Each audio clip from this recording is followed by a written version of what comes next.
All right, it's predictions time. So 2022 luxury real estate market slows, grows, or holds steady? Thad? Slows, grows, and holds steady. It's where you are. It's like asking the temperature of the United States of America. You could say 54, but where you are, it could be 83, and where I am, it can be -5.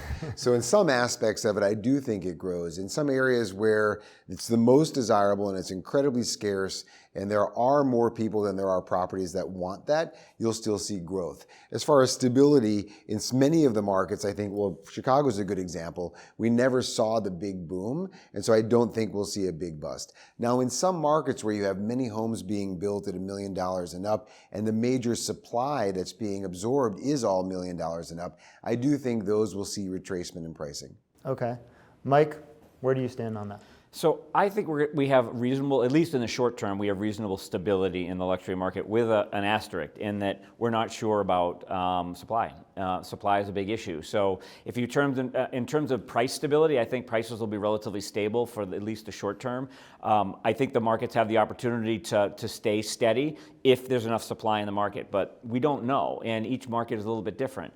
But I do agree with that. Over the long haul, I worry about some of it in that a lot of people are buying these multi-million-dollar homes, putting big mortgages on, and doing these interest-only 2.5% mortgages, which makes you feel great. But if there's any cycle in our economy, which there's always cycles in the economy, and there's economic pressure on some of those people, the first thing they think to do is dump their secondary residences because it's not critical for them.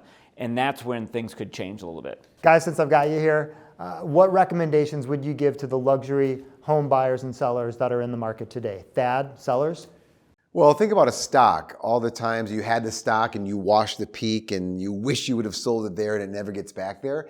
If you live in a home and you're flexible and you can sell sometime in the next few years, and you see pricing that you thought you would have not achieved for a decade from now, and it feels very good, I would never try to time the market so closely that you would wait. I think sellers have far more to risk right now than they do to gain, and I would get that home ready, talk with your broker, get it set up, and get it listed quickly. And Mike, what about buyers?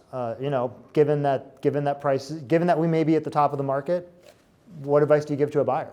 I would say as a buyer, you have to look at your future and look at what your goals are. If you're thinking you're going to buy a house and flip it in 2 years and make a lot of money on it, you might want to think about not doing that because that might not be the greatest idea in the world.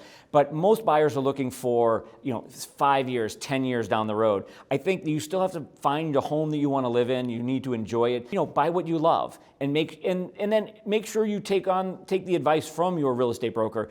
Talk to Annette Properties, Christie's International Real Estate Agent, and make sure they give you good advice so that you understand and you don't overpay so much that you could put yourself in a bad position because you just have to have it. When you also think about where we're at in the market versus like the last downturn when we did see some real pricing depreciation, we're not overbuilt, we're not over leveraged, we're not overheated. So if anything, there's still opportunities in the marketplace because we haven't had this massive run up because of too much supply. So I still think as a buyer, it's still a great time to buy. You're able to lock in at a great rate. You're able to find the home that you want. You just have to have that longer term outlook as opposed to I'm going to get in and get out quickly.